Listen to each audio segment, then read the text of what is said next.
Once upon a time, a kind king ruled a kingdom. He cared for his people. Rich or poor, everyone had food and comfort. The people loved their king. The king had a wise minister. He worked hard and gave good advice. The king liked him a lot. The minister was also clever and made the king laugh. Some courtiers were jealous. They did not like the minister. But a man named Charles was his true friend. He stood by him always. The minister stayed honest and loyal. He did his duty, no matter what others said. One morning, the minister woke up feeling weak. His head felt heavy, and his body ached. Just then, his wife, Emma, walked into the room. Hurry up. Breakfast is ready, She said with a smile. The minister sat up slowly. Emma, I think I have a fever. He said. Emma's smile faded. She quickly walked over and placed her hand on his forehead. Oh no. You have a fever. She said. You need to rest. I will bring your breakfast with medicine. She hurried out of the room.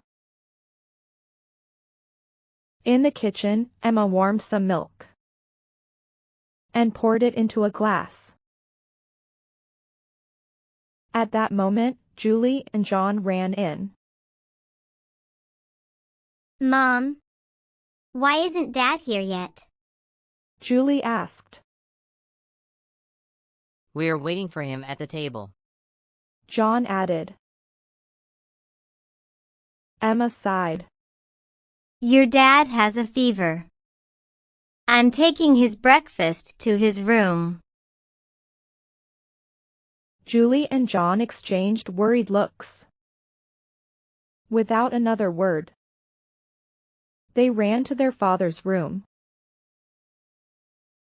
Emma placed some cookies on a plate, added some jam and bread,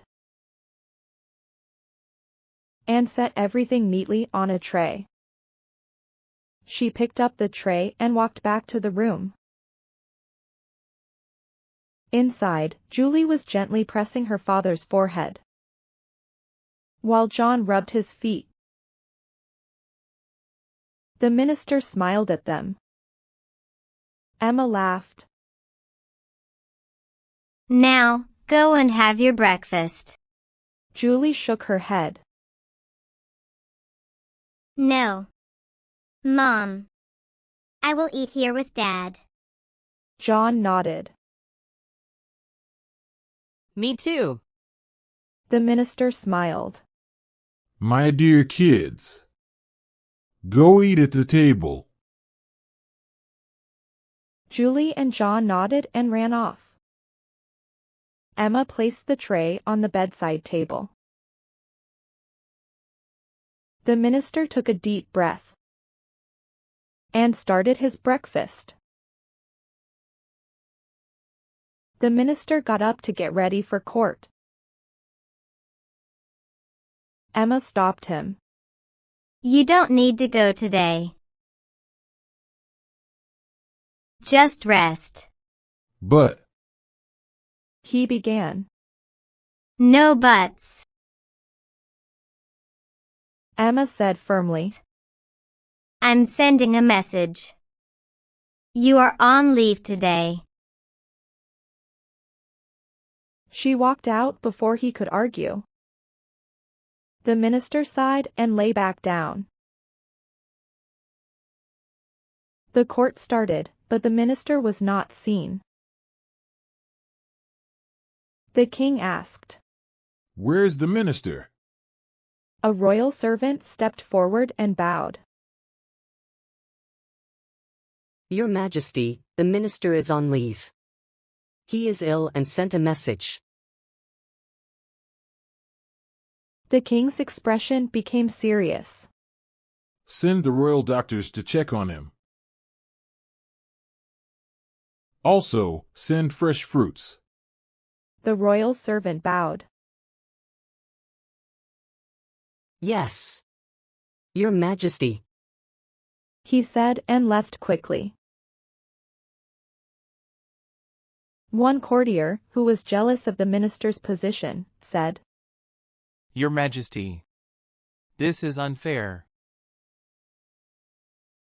You give too much importance to him. The king replied, He is wise. His advice always benefits the kingdom.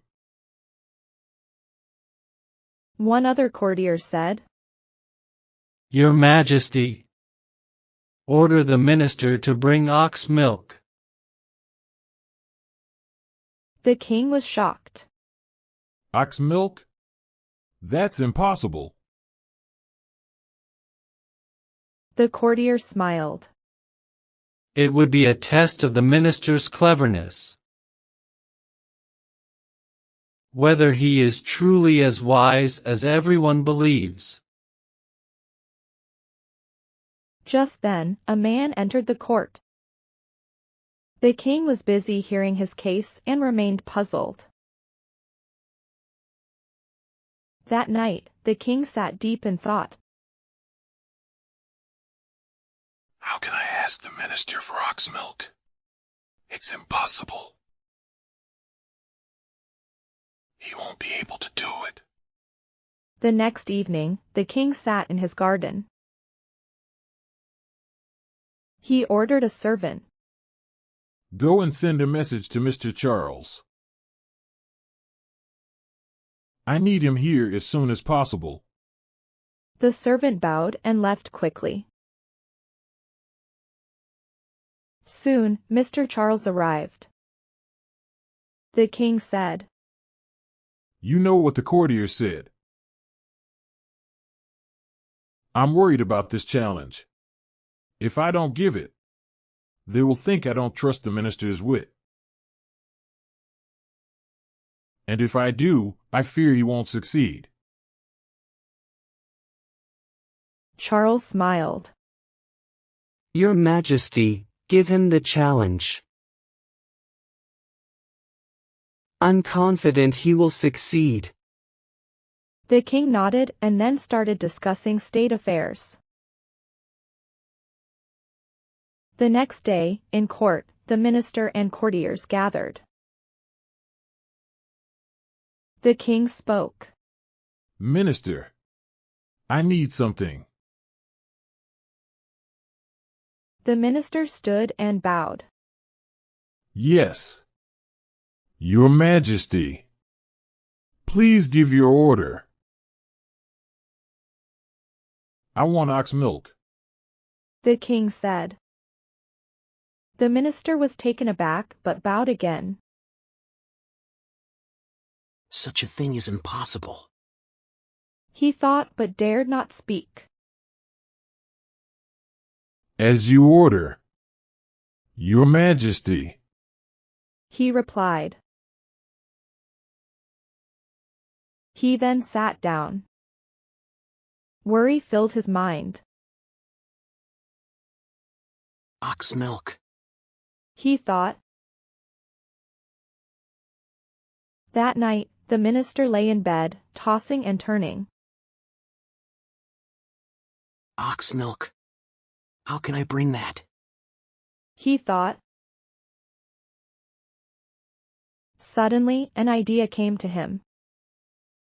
He smiled and whispered. I know what to do. With that, he drifted into a peaceful sleep. The next evening, the minister sipped his tea. Emma sat beside him. He sighed. The king gave me a challenge. Emma smiled. What challenge? The minister smirked. To bring ox milk. Emma's eyes widened. What? That's impossible. The minister laughed. Not if I do it my way. Emma leaned in. Tell me. He whispered his plan. Emma smiled and nodded. At midnight, she reached the well outside the palace. She stood there, washing baby clothes and beating them with a stick. The palace guards approached her. One asked, Who are you? Why are you washing clothes here at this hour? Emma continued without looking up. I am the minister's wife. Let me do my work. The guards exchanged glances, then bowed and returned to the gate. They were afraid of the king. Suddenly, the king woke up and stepped outside of his room. Who is making noise at this time? A servant ran to him and bowed. Your Majesty, the minister's wife is washing clothes at the well. The king was surprised. He came out of the palace and walked toward Emma. Why are you washing clothes so late? Emma bowed. Your Majesty, my brother gave birth to a baby boy. I'm washing his baby clothes. The king was shocked. But before he could speak, the minister came running. Emma, your brother is feeling dizzy. Emma shouted. Didn't you give him warm milk? Then the minister turned and bowed to the king. Your Majesty, my brother-in-law gave birth to a baby boy. The king stared at him. Are you in your senses? How can a man give birth? The minister smiled. As an ox can give milk. Your Majesty. The king laughed. Once again, you have proven your wit.